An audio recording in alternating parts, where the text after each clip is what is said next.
Cléopâtre, elle prenait des bains de lait. Et ben la star d'OnlyFans dont on va parler, elle préfère prendre des bains d'un autre type de liquide. C'est ouf, parce qu'il y a à peine quelques années, Tia Bingler, de son vrai nom, avait une famille bien rangée, mariée avec son petit copain, la routine, son petit taf, 8h, 17h. Aujourd'hui, tout le monde la connaît sous le nom de Bonnie Blue, alias la meuf qui a ham ham avec plus de 1000 mecs en 24 heures. Et apparemment, il y a toujours des rumeurs qui circulent comme quoi ça aurait été un mec auparavant. Des internautes qui ont retrouvé cette photo. Le pire, c'est qu'aujourd'hui, même ses parents la soutiennent. Et vous, ça fait ou fait quoi? Je suis fier d'elle. Ils sont les managers de sa carrière qui a explosé grâce aux podcasts, aux articles, aux presses, aux vidéos coupées sur TikTok. Jusqu'à pas longtemps, elle a encaissé des dizaines de milliers d'euros par jour. Et des millions par an. Et ça dit surtout que la société va mal, parce que son histoire, c'est une source de paraboles modernes. Une fille banale qui devient une star en transformant son lit en gare SNCF. Mais ce qui est le plus ouf, c'est que avant de collectionner les records du Guinness du cul, Bonnie, c'est une gamine toute innocente. Elle a grandi à Stapleford, un petit bled tranquille de Nottinghamshire, en Angleterre.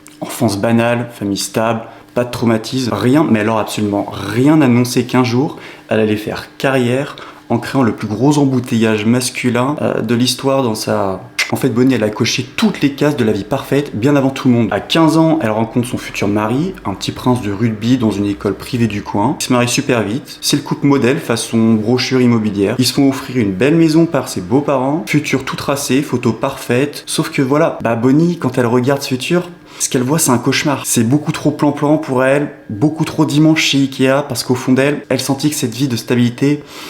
c'était pas la sienne. Bonnie voulait du chaos, du trash, du buzz. Pensait que c'était ça le bonheur.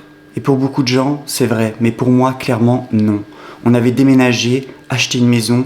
L'étape suivante, c'était les enfants. Et malheureusement, ça n'a pas marché comme ça pour moi. Et après avoir passé toute son adolescence avec son mari, Bonnie se sépare à l'âge de 21 ans.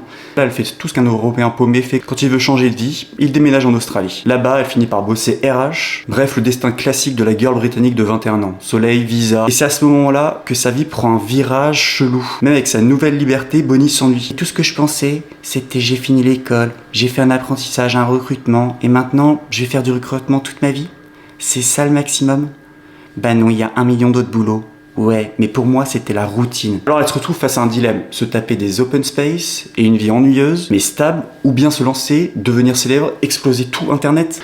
En gros, je bossais dans le RH. J'en avais marre du 9h-17h, de mener une vie moyenne. Je me suis dit, allez, je tente le coup. Et j'ai commencé à faire de la cam pendant des semaines. Et c'est quoi le moyen le plus rapide, le plus rentable pour y arriver? Bien sûr, c'est vendre son huc. Au début, c'était juste un side job, histoire de payer ses courses et mettre de côté. Très vite, c'est devenu beaucoup plus juteux que prévu. Je gagnais énormément d'argent avec la webcam, genre 4 à 5 000 $ australiens par semaine. Et ça a littéralement changé ma vie instantanément. C'était de l'argent facile et rapide. En 2 streams, elle faisait plus qu'un mois de travail au bureau. Et là, c'est le déclic. Elle comprend que rien qu'avec son physique et en jouant sur les pulsions des mecs, elle peut devenir multimillionnaire, réaliser des fantasmes, ses rêves et surtout ne plus jamais dépendre d'un homme. Qu'est-ce que tu fais ici à Nottingham? Je cherche des jeunes majeurs avec qui je pourrais m'amuser. Et on parle de centaines de milliers de créateurs qui sont tous coincés dans les Hunger Games du HUC. Et pour exister là-dedans, il faut pas juste être mignonne. Il faut soit être exceptionnellement sublime, soit exceptionnellement crade. C'est la règle du jeu moderne. Plus extrême, plus digne, plus choquant. On le voit partout d'ailleurs, comme par exemple avec de ces gamines qui ont ouvert son OnlyFans le jour genre à l'heure où elle a eu 18 ans, elle s'est fait plus d'1 million $ en à peine quelques heures. Et c'est devenu une stratégie globale sur les réseaux sociaux. Donc pour se démarquer, il faut faire du méga trash. Et plus ça devient normalisé,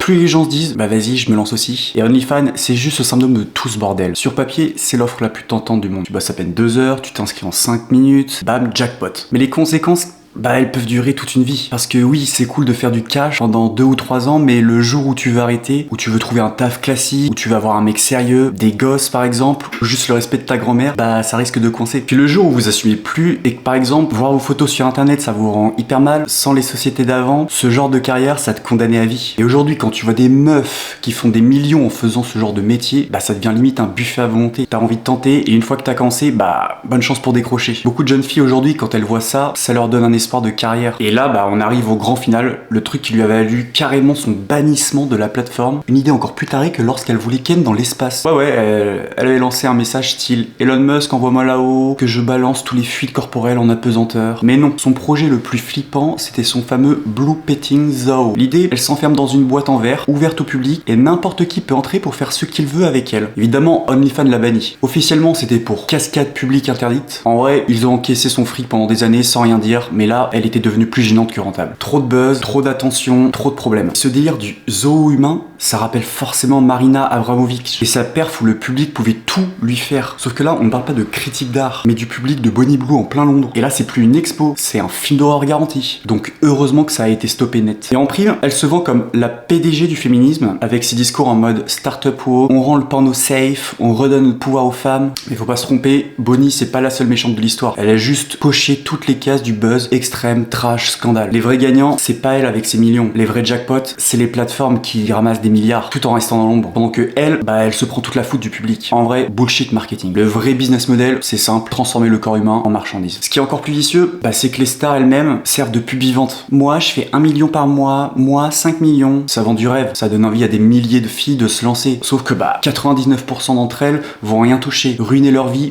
privée et perdre leur dignité à jamais. Une fois ton contenu en ligne, impossible de l'effacer. Et ça, c'est la vraie tragédie. Bonnie, elle est plus loin que les autres. Plus t'es trash, plus t'as de succès. Et elle est devenue le symbole parfait d'une époque où la dégénérescence, c'est une carrière. Maintenant, elle est bannie. Mais c'est quoi le prochain délire qu'elle va sortir? Perso, j'ai peur de la réponse. Alors, c'est ton avis dans les commentaires. Est-ce que c'est vraiment du féminisme ou est-ce que c'est juste de la prostitution 2.0 sous stéroïdes?